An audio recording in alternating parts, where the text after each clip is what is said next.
This far has been great. And I don't believe in science, you know? That's just, I don't understand it, so it's easier not to believe in it as a whole. That gets you out of a lot of arguments. If you're just like, I don't believe in science, they're like, all right, do you need help? Or scientists could be making stuff up. That's a great job to have if you want to make stuff up, because no one can challenge you, you know? No one, like, they don't say anything. Like, or they don't even get in trouble if they mess up. Like, the Earth was 2 billion years old, and they're like, now it's 4 billion years old. It's like, all right, like, how many people got fired after that? And they're like, nobody. You're like, really? Y'all just nothing? Because y'all were way off. I read Beatles are 320 million years old. It's like, are they? Or you just know that I don't know how to figure that out. Because you could be doing that, you know?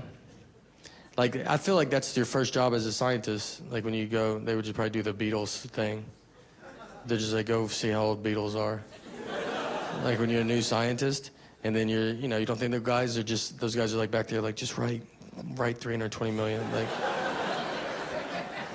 it doesn't matter. Like, who's even going to check, you know? It's like, no one's going to question us. We can change it at any point. Pluto, you know, Pluto's not a planet. Or it might be a planet. I don't know. They change it every 5 seconds.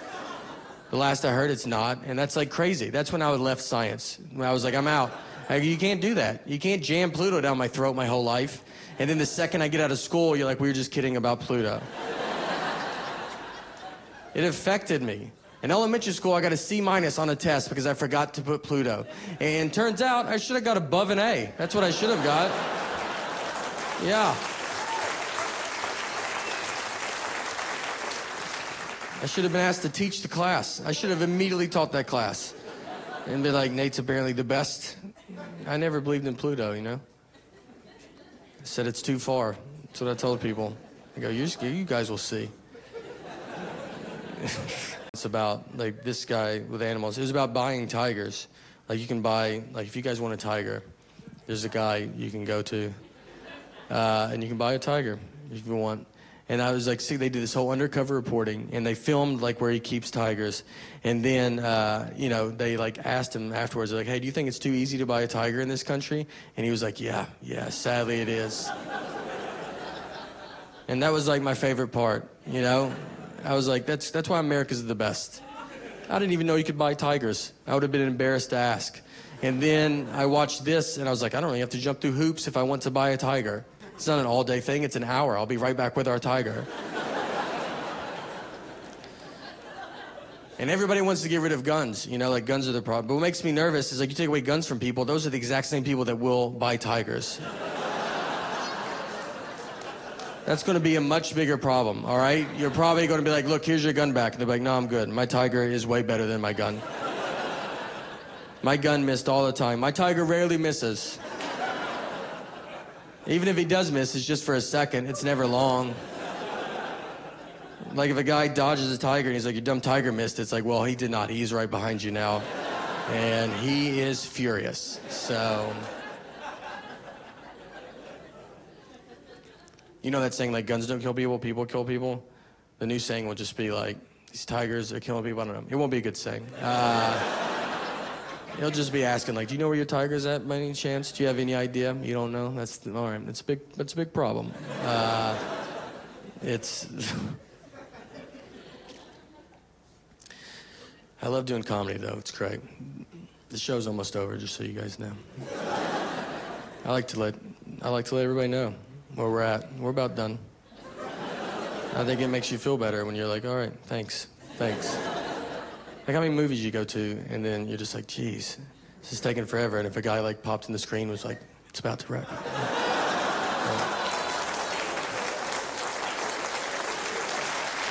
I know, 2 more seconds.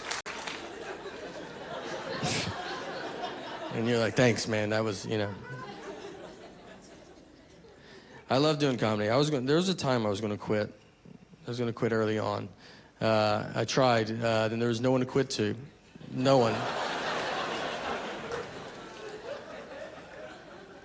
Here's why I do it. I think why. My dad is an entertainer as well. He's a magician. Still is a magician. Started as a clown, just, You know, I don't want to come off like I come from some rich magic family.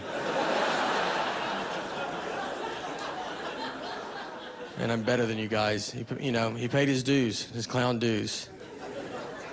It's weird when your dad's a clown. It's weird every day. I never trusted clowns, you know? Like, have you ever been yelled at by a clown? I have.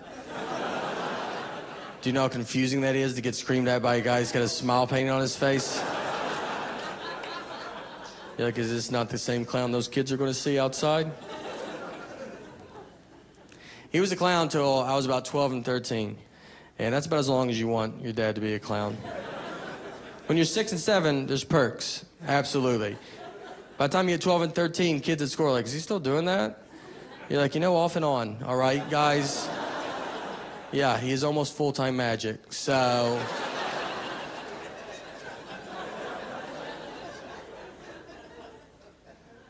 it's funny, too, when I tell people that my dad was a clown. There are people just be like, oh, I hate clowns. It's like, hey, remember that time I just said my dad was a clown?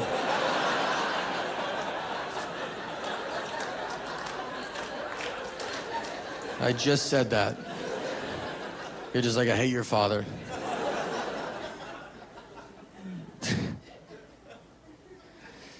It is fun. Hanging out with comedians is like some of the funnest time. I don't know, because comedians are crazy. They can be. Like a good buddy of mine is a comedian. His name's Louis J. Gomez. And big fans, a couple Louis J. Gomez fans. Me and Louis once, we go to McDonald's to go eat, right? Like, I'm a big fan, so. And everybody acts like when I go there, like, I haven't been here in forever. It's like, don't act like I'm the one keeping them afloat, all right? You know, someone's coming here. So, we go in. We ordered our food, and then we take our food, and we sit down at our table. And then Louis went to the bathroom. He left me alone with his food. So I was, you know what? I'm going to play a prank on him. So I grabbed his hamburger. I unwrapped it. I took a bite out of it. Then I wrapped it back up. I put it back down on his tray. So that's my big prank, right? Like, when he comes back from the bathroom, I'm like, dude, did they eat your burger before they gave it to you? That's crazy that they're doing that, right? Is that crazy? It's a stupid prank. It's harmless. It should never leave the table. All that should happen is Louis should come back. He should open his burger. His first reaction should be to look at his best friend who's sitting with him, who also, by the way, dabbles in comedy.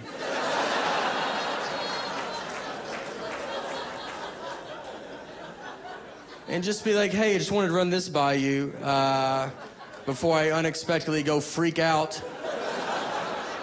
on this entire McDonald's. That's what I thought would go down. Just a quick, hey, did you touch my food the only time it was out of my sight? I just want to know before I try to fight a group of people that are going to be pretty confused on why they're fighting. But instead, I got to learn I'm friends with a lunatic and a guy comfortable fighting McDonald's employees because he opened his burger and could not have ignored me quicker. He looked at them so fast, almost like he expected them to do it. Like it's happened before. And he's like, again? Again with this? He just starts yelling at everybody. I'm gonna fight everybody till I find out who ate my burger. He gets up, he starts walking towards them. I can't believe this is even working. We are so much farther than I'm prepared to get. So I grabbed him, I was like, dude, I ate your burger, I ate it. Why would you not look at me once to see if I did this? I walk him back to the table, and we sit down, but it's already, like, weird. Like, everybody's looking at us. It takes 10 minutes for people to quit filming us with their phones. And it hits me. I start, thinking about it. I go, dude, Louis, you're out of your mind.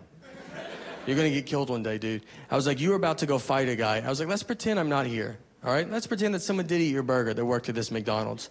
You were going to go blindly fight that guy. Not even try to size him up, see what he looks like. Do you really think you could beat up a guy that is apparently pretty confident in himself? That he's making burgers, he's then eating them, and then he's wrapping them up and just sending them out to whoever.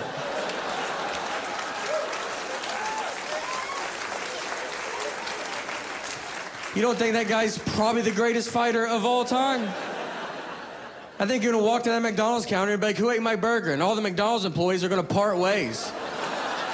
They know exactly who you're talking about. In the very back, you're gonna see a guy cracking his neck.